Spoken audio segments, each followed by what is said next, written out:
قرآن حکیم کا 5واں پارہ ہے۔ اللہ تبارک و تعالیٰ نے اس کے بالکل آغاز میں اس بات کو بیان فرمایا ہے کہ جب تک عورت کسی ایک شخص کے نکاح میں ہو دوسرے کے ساتھ اس کا نکاح نہیں ہو سکتا۔ گویا قرآن مجید نے ایک اسلوب یہ بیان کیا کہ ایک وقت میں ایک خامن کے نکاح میں تو چند بیویاں ہو سکتی ہیں، لیکن یہ ممکن نہیں ہے کہ ایک عورت کے 2 شوہر ہوں۔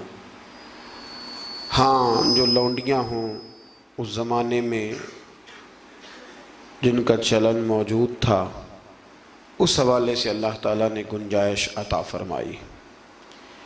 اسی تفصیل کو اہل رکوع کے اندر مختلف انداز میں بیان کیا گیا اور یہ بتلایا گیا کہ اسلام ہر خواہش کو پورا کرنے کے لیے پاک، صاف اور جائز رستہ عطا کرتا ہے۔ تو اس کے ماننے والوں کو یہ چاہیے کہ وہ کبھی بھی کوئی غیر فطری، غیر اخلاقی عمل نہ کرے جس سے کہ یہ محسوس ہو کہ یہ وہ لوگ ہیں شاید جن کی تربیت نہیں کی گئی۔ اللہ تبارک و تعالیٰ نے بہت ساری باتیں ارشاد فرمانے کے بعد اسی پارے کی آیت نمبر 28 کے اندر ارشاد فرمایا کہ یرید اللہ ان یخفف عنکم، فرمایا اللہ تعالیٰ چاہتا ہے کہ تم پر پابندیوں کا بوجھ ہلکا کرے۔ اللہ کریم کی رضا یہ ہے کہ تمہیں آسان دین دیا جائے، آسان دین۔ پابندیوں کا بوجھ تم پر کیوں؟ اس لیے خود ہی بیان فرماتا ہے، فرمایا وَخُلِقَ الْإِنسَانُ ضَعِيفًا، اس لیے کہ ہم نے انسان کو کمزور پیدا کیا ہے۔ رب فرماتے ہیں کہ میں نے چونکہ پیدا کیا ہے تو میں اس کی صلاحیتوں کو جانتا ہوں، تو میں اسے کوئی ایسی شریعت نہیں دوں گا، کوئی ایسا دین نہیں دوں گا، مسلمانوں تم پر کوئی ایسا بوجھ نہیں ڈالا جائے گا جو تم سے اٹھایا نہ جا سکے۔ اللہ تبارک و تعالیٰ نے جتنے بھی ہمیں احکام عطا کیے نا، وہ نماز پڑھنے سے لے کر جہاد کرنے تک، زکوٰۃ دینے سے لے کر حج کرنے تک، جتنے بھی احکامات دیے ہیں سارے ہی بندہ مومن کے لیے بڑے آسان ہیں، سارے ہی بندہ مومن کے لیے بڑے آسان۔ اور جب انسان اس رستے پہ چلتا ہے تو پھر اللہ تبارک و تعالیٰ اس کی مدد فرماتا ہے، پھر اللہ اس کے لیے آسانیاں فرماتا ہے۔ آپ یہ غور فرمائیے کہ حج کے موقع پر بہت سارے لوگ یہ کہا کرتے ہیں کہ حج ایک مشقت کا کام ہے، ایک جد و جہد کا کام ہے، ایک خاص ہمت والا آدمی اس کام کو سر انجام دے گا۔ لیکن آپ نے یہ بھی بڑی باریکی سے ملاحظہ فرمایا ہوگا کہ بڑے ضعیف العمر لوگ حج کرنے جاتے ہیں، کمزور لوگ حج کرنے جاتے ہیں، لیکن ایسا کبھی نہیں ہوا کہ کوئی یہ کہے کہ حج کی مشقت کے رستے میں کسی کا انتقال ہو گیا۔ وہ جب بلاتا ہے تو پھر مدد بھی بڑی ہی فرماتا ہے، پھر کرم بھی بڑا ہی فرماتا ہے۔ اسلامی احکامات جتنے ہیں، یہ فہم و فراست کے قریب بات ہے، اس کو سمجھ لیں، جتنے بھی اسلامی احکامات ہیں وہ سارے اللہ تبارک و تعالیٰ نے عطا ہی تب کیے ہیں کہ جب رب جانتا ہے کہ یہ لوگ اس عمل کو کر گزریں گے۔ یہ رمضان شریف آتا ہے تو بہت سارے لوگ ایسے ہیں جو کہتے ہیں جی ہم مزدوری کرتے ہیں، غریب لوگ ہیں، ہمارے لیے بڑی دشواریاں ہیں، ہمیں جد و جہد کرنی پڑتی ہے، تو روزہ رکھنا ہمارے لیے بڑا دشوار ہے۔ تو کوئی بیچ میں سے ایسا رستہ نکل آئے کہ جس رستے سے ہم بچ جائیں، تو میں کہا کرتا ہوں کہ اتنی سخت مزدوری آج کا کوئی بندہ بھی نہیں کرتا جتنی عرب کے مزدور سخت مزدوری کیا کرتے تھے۔ کوئی پہاڑ نہیں توڑتا، کوئی آدمی ایسا نہیں ہے کہ جو چکی اس طرح سخت انداز میں پیستا ہو، کوئی بھی وہ کٹھن کام نہیں جو اہل عرب کرتے تھے۔ لیکن جناب بلال حبشی نے کبھی کوئی روزہ بھی نہیں چھوڑا۔ حضرت سلمان فارسی رضی اللہ تعالیٰ عنہ کی آپ ساری سیرہ مبارکہ پڑھ لیں، اپنے روزمرہ کے معاملات کے باوجود، ایک تو ہے رمضان المبارک، علاوہ رمضان کے بھی ان کی جو نفلی عبادات ہوتی تھی وہ بھی ایک بہت بڑا مقام رکھتی۔ تو بلا وجہ لوگ پریشان ہو جاتے ہیں، اور ہمارے زمانے میں تو کانوں کو ہاتھ لگا لگا کے لوگ کہتے ہیں کہ او ہو معاذ اللہ جی بڑا مشکل ہے دین پہ عمل کرنا، بڑا مشکل ہے۔ وجہ صرف اتنی ہے کہ کوشش نہیں کرتے، توجہ نہیں کرتے، جس کو یہ اپنے لیے آسان سمجھ رہے ہوتے ہیں وہ کام ان کے لیے مشکل ہوتا ہے، اور جو چیزیں اللہ نے آسان کر دی ہیں وہ بہرحال آسان ہوتی ہیں۔ پھر تھوڑا آگے جائیں گے تو اللہ کریم نے اسی پارے میں ارشاد فرمایا کہ ایک دوسرے کا مال ناجائز طریقے سے نہ کھاؤ۔ ہاں، تجارت کرو باہمی رضامندی کے ساتھ، ایک دوسرے کے ساتھ لین دین کرو تو اچھے طریقے سے کرو، ناجائز طریقے سے کسی کا مال نہ کھاؤ۔ اس کی تفسیر میں ایک حدیث ہے مسند امام احمد بن حنبل میں، نبی کریم صلی اللہ علیہ وسلم نے فرمایا کہ جس شخص نے ناجائز طریقے سے مال کمایا ہے نا، یہ اسی کا تھا، اسی کا نصیب تھا، جس نے کما لیا اسی کا تھا، لیکن حضور فرمانے لگے اس نے جلدی کی ہے، اگر یہ تھوڑا انتظار کرتا تو اللہ یہی مال اسے جائز طریقے سے عطا فرما دیتا۔ اس نے جلد بازی کا مظاہرہ کیا ہے، غلط طریقہ اختیار کیا اس کو حاصل کرنے کا، اس نے اچھا نہیں کیا۔ تو ناجائز طریقے سے مال، آپ اندازہ فرما لیں کہ دنیا میں کتنے ایسے لوگ ہیں، کتنے کہ جو کہتے ہیں کہ ہم زندہ بھی دوسروں کے مال پہ ہیں، ہمارے پاس جو بنیادی رقم ہے تجارت کرنے کے لیے وہ بھی لوگوں کی ہے۔ لوگ چاہتے ہیں کہ دوسروں کے مال پر وہ اپنا قد اونچا کریں، اللہ تبارک و تعالیٰ نے اس بات سے سختی کے ساتھ منع فرما دیا۔ آیت نمبر 31 کے اندر اللہ تبارک و تعالیٰ نے ارشاد فرمایا کہ بڑے گناہوں سے بچنا، کبیرہ گناہوں سے بچنا، جو چھوٹے گناہ ہوں گے وہ تو اللہ اپنے فضل سے معاف فرما دے گا، لیکن تم کبیرہ گناہوں سے بچنا۔ کبیرہ گناہ کون سے ہیں؟ قتل سے بچنا، بہتان ترازی سے، پاک باز لوگوں پر بہتان لگانا کبیرہ گناہ، کبیرہ گناہ، قتل کبیرہ گناہ ہے، اور بہتان ترازی حدیث صحیح میں موجود ہے۔ ہمیں بالکل نہیں پتہ ہوتا کہ سامنے والے کے معاملات کیا ہے، لیکن ہم بہتان لگا دیتے ہیں، اور شریعت کے اندر باقاعدہ اس کی حد رکھی گئی ہے، کوڑوں کی سزا رکھی گئی۔ جب تک آپ کو تحقیق نہ ہو جائے، میرے نبی کریم علیہ السلام نے فرمایا کسی شخص کے جھوٹا ہونے کے لیے اتنا ہی کافی ہے کہ سنی سنائی بات آگے بیان کر دیتا ہے، یہ جھوٹا ہے، اس کو چاہیے تھا اس کی تحقیق کرتا۔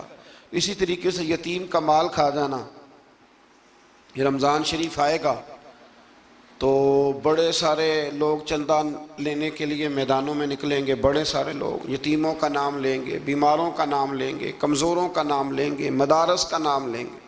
اللہ سے ڈرنا چاہیے۔ اللہ کریم نے جو میرے اور میرے بچوں کے حصے میں رکھا ہے وہ کوئی دوسرا چھین سکتا نہیں، لیکن انداز غلط اختیار کرنا، اس سے انسان کا نقصان ہوتا ہے۔ کبیرہ گناہوں میں اس کو رکھا گیا۔ اسی طرح زنا کرنا، میدان جہاد سے بھاگ جانا، والدین کی نافرمانی کرنا، یہ سب کبیرہ گناہ ہیں، اور اللہ کریم نے آیہ مقدسہ میں ارشاد فرمایا کہ تم کبیرہ گناہوں سے بچ جانا، صغیرہ اللہ اپنے فضل سے معاف کر دے گا۔ صغیرہ گناہ کیسے معاف ہوتے ہیں؟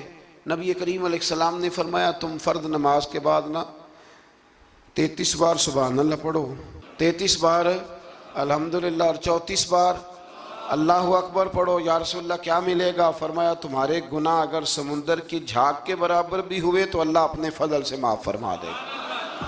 اور فرمایا نماز تسبیح زندگی میں ایک دفعہ پڑھ لینا، اگر تمہارے گناہ سمندر کی جھاگ کے برابر ہوئے تو اللہ معاف فرما دے گا۔ بہت سارے ایسے وظائف، بہت سارے ایسے اعمال، لیکن ان سے صغیرہ گناہ معاف ہوتے ہیں، کبیرہ گناہ ان سے معاف نہیں ہوتے۔ تھوڑا سا آگے چلیں گے تو اللہ تبارک و تعالیٰ نے حکم دیا ہے کہ اللہ کی عبادت کرو، لیکن فقط عبادت کر کے اپنے آپ کو مطمئن نہ کرو، بلکہ اس کے ساتھ حقوق بھی ادا کرو۔ وَاعْبُدُوا اللَّهَ وَلَا تُشْرِكُوا بِهِ شَيْئًا، اللہ کی عبادت کرو اور اس کے ساتھ کسی کو شریک نہ ٹھہراؤ، اور اس سے آگے بھی بڑھو۔ وَبِالْوَالِدَيْنِ إِحْسَانًا، اپنے والدین کے ساتھ احسان کرو۔ یہاں مفسرین نے بیان کیا کہ یہ نہیں کہا گیا کہ والدین پر احسان کرو، والدین کے ساتھ احسان کرو، ان کے ساتھ اچھا رویہ اختیار کرو۔ حضرت قاضی صاحب رحمۃ اللہ نے یہاں ایک جملہ لکھا ہے، بڑا ہی دل کرتا ہے میرا کہ وہ جملہ کہہ دوں۔ قاضی صاحب فرمایا کرتے کہ نیکی کا بدلہ نیکی یہ جزا فرماتے ہیں، جو احسان ہوتا ہے نا، یہ سامنے والے نے جتنی نیکی کی ہو اس سے بڑھ کر اس کے ساتھ کرنے کو احسان کہتے ہیں تو آپ فرماتے ہیں کہ اگر اماں تیرے لیے ایک رات بیدار رہی ہے تو کوشش کر تو 2 راتیں رہا کر، اور اگر والد نے اپنی زندگی کے 30 سال تجھے دیے ہیں تو دعا کر کہ کم از کم تو 35 سال اللہ تجھے توفیق دے تو ان کی خدمت کرے۔ پھر آگے ارشاد فرمایا کہ وَبِذِي الْقُرْبَى وَالْيَتَامَى وَالْمَسَاكِينِ وَالْجَارِ ذِي الْقُرْبَى وَالْجَارِ الْجُنُبِ وَالصَّاحِبِ بِالْجَنبِ وَابْنِ السَّبِيلِ، فرمایا یہ ایک لسٹ ہے، ان سب کے ساتھ اچھا سلوک کرو، والدین کے ساتھ بھی، قریبی رشتہ داروں کے ساتھ بھی، یتیموں کے ساتھ بھی، مسکینوں کے ساتھ بھی، پڑوسیوں کے ساتھ بھی، اور وہ پڑوسی جو رشتہ دار ہوں اور وہ پڑوسی جو رشتہ دار نہ بھی ہوں، اور وہ جو تمہارے مجلس کے ساتھی ہیں، کلاس فیلو ہیں، دفتر کے ساتھ رہنے والے ہیں، دوست ہیں، کلیگ ہیں، ان کے ساتھ بھی اچھا سلوک کرو، اور مسافروں کے ساتھ بھی اچھا سلوک کرو۔ وَمَا مَلَكَتْ أَيْمَانُكُمْ، اور وہ جو تمہارے قبضے میں ہیں، تمہارے داہنے ہاتھ جن کے مالک ہوئے، یعنی جو تمہارے ملازم ہیں، جو تمہارے غلام ہیں، ان کے ساتھ بھی سلوک۔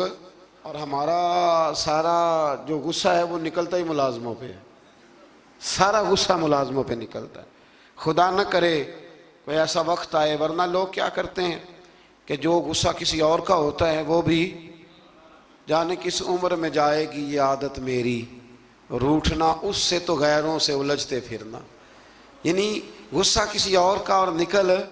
حضرت صدر الشریعہ رحمۃ اللہ علیہ صاحب بہار شریعت فرمایا کرتے تھے کہ جو ٹیچر ہے نا پڑھاتا ہے، اور جب غصے کی حالت میں ہو تو کلاس میں نہ آیا کرے، ایسا نہ ہو کہ بیگم صاحبہ کا غصہ بھی بچوں پہ نکال کے چلا جائے، وہ کلاس میں نہ آئے، وہ جب اپنے مزاج کو معتدل پائے تو پھر وہ کلاس میں آئے۔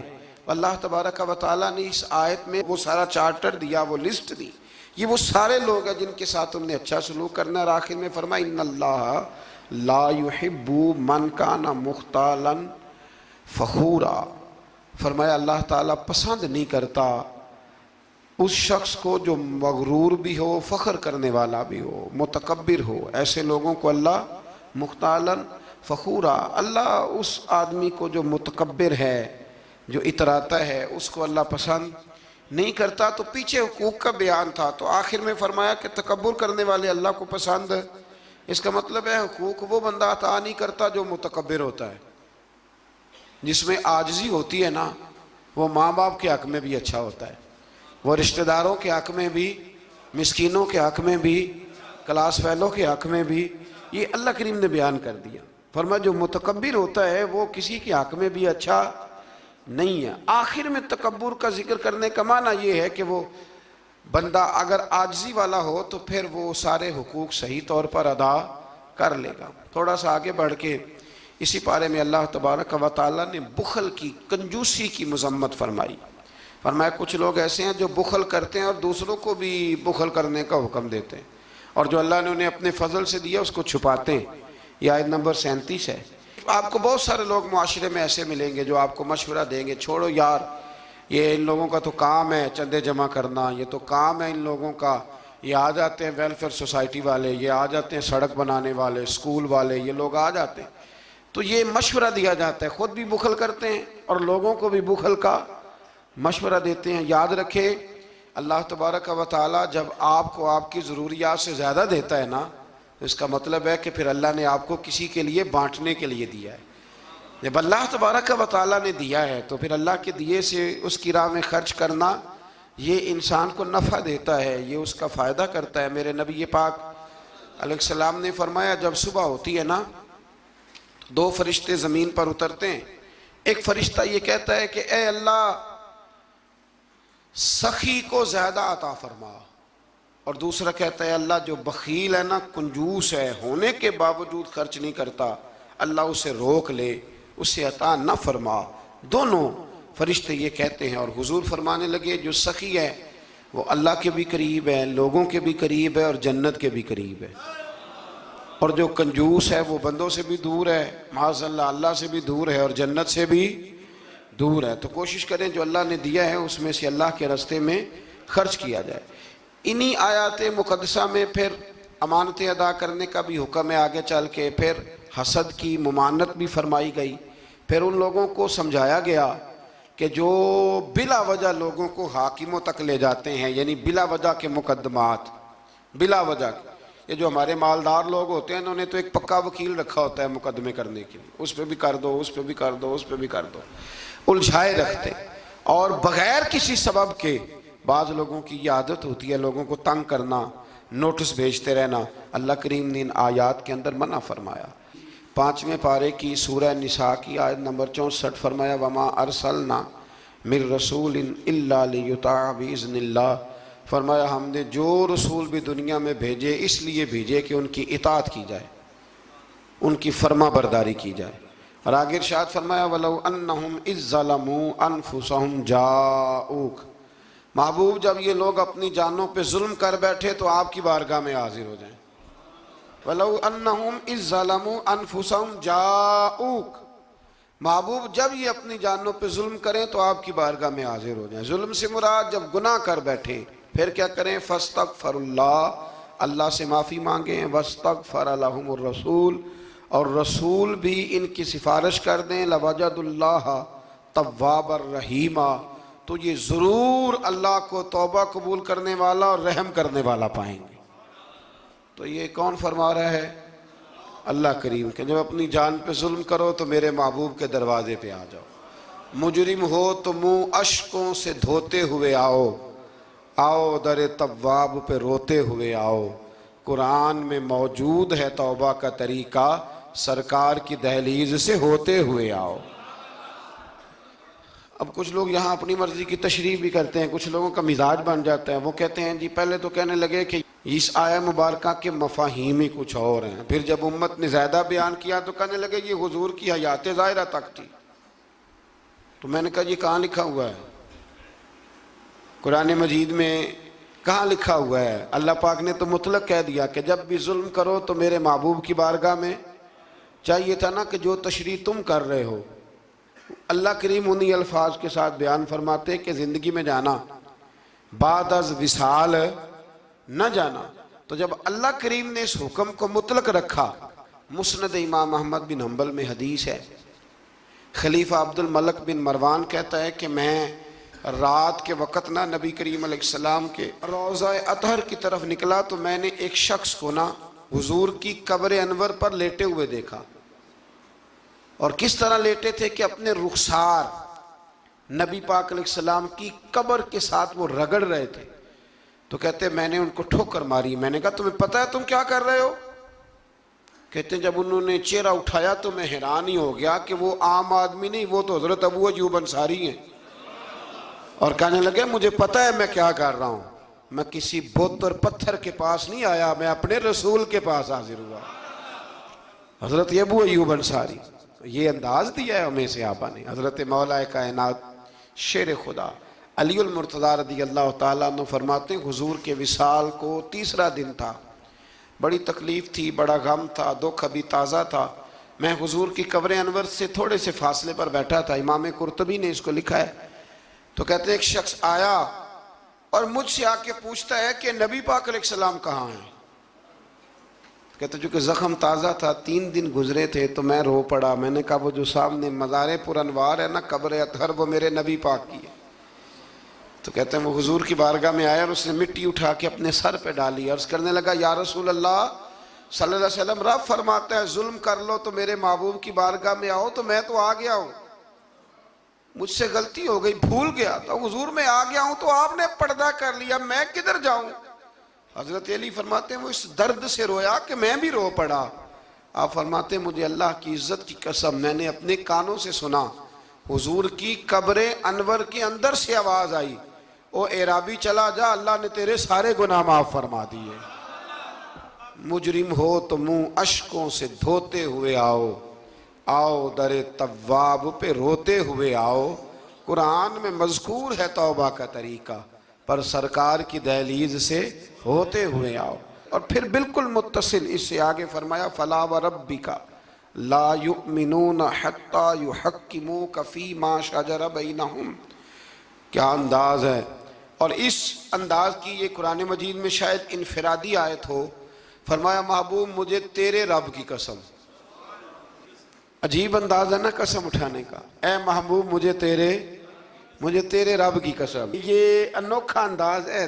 قرآن مجید کا، فرمایا محبوب مجھے تیرے رب کی قسم یہ لوگ اتنی دیر تک مومن نہیں ہو سکتے جب تک اپنی ہر بات میں تیرا فیصلہ قبول نہیں کر لیتے۔ بڑا معروف واقعہ ہے لیکن یہاں اس کا ذکر کرنا بھی بڑا ہی ضروری ہے۔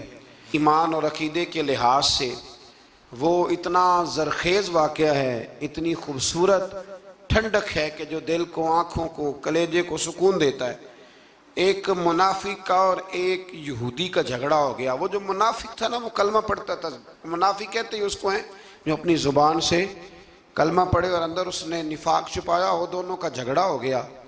نبی کریم علیہ السلام کی بارگاہ میں حاضر ہوئے تو حضور نے فیصلہ یہودی کے حق میں دیا، کلمہ گو کے حق میں نہیں دیا، اس منافق کے حق میں۔ وہ نہ کہنے لگا جی میں تو فیصلہ حضرت عمر سے کراؤں گا۔ وہ حضرت عمر فاروق کے پاس گئے اور جا کر کے کہا کہ یہ ہمارا معاملہ ہے تو فیصلہ کر دے۔ جناب عمر بات سننے ہی لگے تھے کہ وہ یہودی بولا، کہنے لگا عمر ایک بات کا لحاظ کر لینا کہ نبی کریم کی بارگاہ میں یہ بات پہلے سے طے ہو چکی ہے اور حضور نے میرے حق میں فیصلہ دے دیا ہے، پر یہ کلمہ پڑھ کے کہتا ہے کہ میں نے عمر سے فیصلہ کرانا ہے، میں معاذ اللہ حضور کے فیصلے کو نہیں مانتا۔ جناب عمر فرمانے لگے بیٹھو پھر میں ابھی آیا۔ حضرت عمر اندر تشریف لے گئے اور تلوار لائے اور تلوار اٹھاتے ہی اس منافق کی گردن اتار دی۔ فرمایا جو میرے نبی کا فیصلہ نہ مانے عمر کی تلوار اس کا فیصلہ کر دیا کرتی ہے۔ شور ہو گیا جیسے آج لوگ شور کرتے ہیں، کلمہ گو کو ایسے کہہ دیا، کلمہ گو کو یہ، وہاں بھی شور ہو گیا کہ کلمہ گو مار دیا جی عمر نے، کلمہ پڑھنے والا مار دیا، کلمہ پڑھنے والا مار دیا، مسلمان مار دیا، وہ تو کلمہ پڑھتا تھا۔ جب بہت شور ہوا تو اللہ تعالیٰ نے قرآن مجید کی یہ آیت نازل فرمائی، فرمایا محبوب کون سا کلمہ اور کون سا اس کا ایمان، ایمان تو تب مکمل ہوگا جب تیرے فیصلے قبول کرے گی۔ کلمہ پڑھنے سے تھوڑی ایمان مکمل ہوگا، جب تک تیرا فیصلہ ہی قبول نہیں کرتے۔ تو جس کا رب ہی ایمان قبول نہ کرے، لوگوں کو کیا ضرورت ہے شور کرنے کی کہ بڑا ایمان والا ہے، اللہ ہی جس کا ایمان قبول نہ کرے۔ تو میرے عزیز دوستو، اللہ تبارک و تعالیٰ نے آگے چل کے پھر اس گروہ کا ذکر بھی اسی سورہ مبارکہ میں اور اسی پارے میں بیان فرمایا جس گروہ کے رستے پر چلنے کی ہم ہر نماز میں دعا مانگتے ہیں، انعم اللہ علیہم من النبیین والصدیقین والشہداء والصالحین۔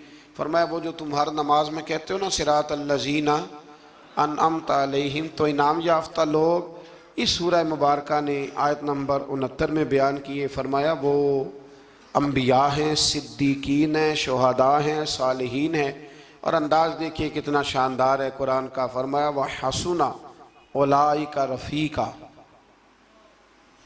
فرمایا یہ کتنے اچھے ساتھی ہیں، وَحَسُنَ کتنے حسین دوست ہیں، ان سے دوستی کرو، ان سے دوستی، یہ بڑے حسین لوگ ہیں، بڑے حسین انبیاء، صدیقین، شہداء اور صالحین۔ تو اللہ تبارک و تعالیٰ نے پھر طاغوت کے رستے پر چلنے سے منع فرمایا اور اپنے رستے پر چلنے کا حکم دیا۔ ایک آیہ کریمہ اور پڑھتا ہوں اور بات کو سمیٹتے ہیں۔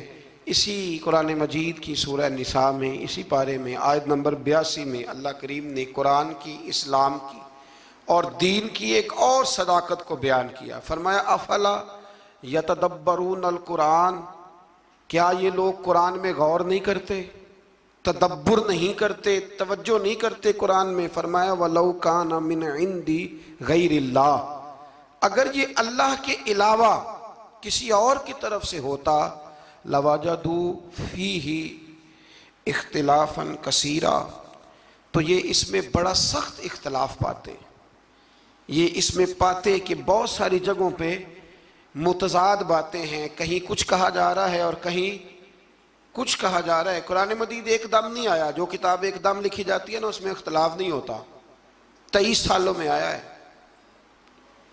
لیکن جو بات پہلے دن بیان ہو رہی تھی غار حراء میں، آخری دن حجۃ الوداع میں بھی وہی بات بیان ہو رہی ہے، تو سمجھ لیں کہ جب 23 سالوں کے اندر ایک جملے کا، ایک فکرے کا تضاد قرآن میں نہیں آیا تو پھر یہ کسی غیر کا کلام نہیں، یہ اللہ ہی کا کلام ہے۔ تو قرآن مجید میں الحمد سے لے کر والناس تک کسی بات میں کوئی تضاد نہیں۔ آج بھی کئی کتابیں بڑے بڑے زبردست لوگ لکھتے ہیں، بڑے بڑے اچھے ادیب لکھتے ہیں، بڑے بہترین صاف ستھرے قلم والے لوگ جن کو شستہ لکھنا آتا ہے، صاف ستھرا لکھتے ہیں، شعر و شاعری سے ان کا اچھا شغف ہوتا ہے، لیکن ان کے نظریے کی کئی دفعہ سمجھ نہیں آتی، پہلے صفحے پہ کچھ اور کہہ رہے ہوتے ہیں، بیچ میں جا کے وہ لفظوں کا ہیر پھیر تو ٹھیک ہوتا ہے لیکن جملوں کی کوئی ترتیب نہیں ہوتی۔ بڑے بڑے عمدہ لوگ آپ کو ملیں گے کہ ان کی باتوں میں تضاد ہوتا ہے، گفتگو کے اندر بہت ساری چیزیں آپ کو ایسی مل جاتی ہیں، کیونکہ کمزور ہے نا، انسان ہے، انسان کبھی کچھ کہتا ہے اور کبھی کچھ کہتا ہے۔ اس لیے انسان کی اور رب کریم کی تخلیق اور گفتگو میں بڑا فرق ہے۔ حضرت حکیم الامت مفتی احمد یار خان صاحب نعیمی رحمۃ اللہ علیہ نے یہاں ایک بات بڑی شاندار بیان فرمائی۔ آپ فرماتے ہیں کہ انسان نے ٹرین تو بنا لی ہے پر کوئی انسان چیونٹی نہیں بنا سکا۔ ٹرین بڑی ہوتی ہے نا، بلکہ بہت بڑی ہوتی ہے، اور چیونٹی اس کے مقابلے میں چھوٹی ہوتی ہے، تو فرماتے ہیں کہ ٹرین بنا لی ہے پر آج تک کوئی بندہ چیونٹی، فرمانے لگے بڑے بڑے اس نے بلب بنا لیے، لائٹیں بنا لی، بڑا کچھ کر لیا، پر جگنو بنا سکا؟ جگنو بڑا چھوٹا ہوتا ہے، تو اس نے بڑا کچھ بنا لیا ہے پر جگنو نہیں بنا سکا۔ تو سمجھ میں یہ بات آتی ہے، شعور میں یہ بات بیٹھتی ہے کہ اللہ کی تخلیق صرف اللہ ہی کی ہے۔ کسی بندے کی تخلیق، حالانکہ وہ بھی اللہ کی دی ہوئی عقل سے کچھ تخلیق کرتا ہے، اگر کرتا ہے اللہ کے دی ہوئی طاقت سے کرتا ہے، لیکن رب کریم کی تخلیق کے قریب قریب بھی کوئی چیز جا سکتی۔ تو اگر ہمیں بندوں کا کلام بڑا فائدہ دیتا ہے، حضرت میاں محمد بخش صاحب رحمۃ اللہ علیہ کا کلام پڑھا جائے، چونکہ ہمیں سمجھ آتی ہے تو اس کا سحر طاری ہو جاتا ہے۔ اسی طریقے سے اگر کوئی اچھا باعمل عالم گفتگو کرے تو دل پہ بات اثر کرتی ہے، اور میرے رسول کریم اگر کلام فرمائیں تو حضرت انس بن مالک فرماتے ہیں حضور گفتگو کرتے تھے قیامت کے بارے میں تو لگتا تھا اٹھ کے باہر جائیں گے تو قیامت آ جائے گی۔ تو یہ ساری باتیں اگر اثر رکھتی ہیں تو پھر بتائیے اللہ کا قرآن کتنا اثر رکھتا ہے۔ اس میں تدبر کریں، اس میں غور کریں، اس میں فکر کریں، تو انشاءاللہ اللہ تبارک و تعالیٰ بہت سارے راستے آسان کرے گا۔ اللہ سمجھنے کی توفیق عطا فرمائے۔ آخر دعوانا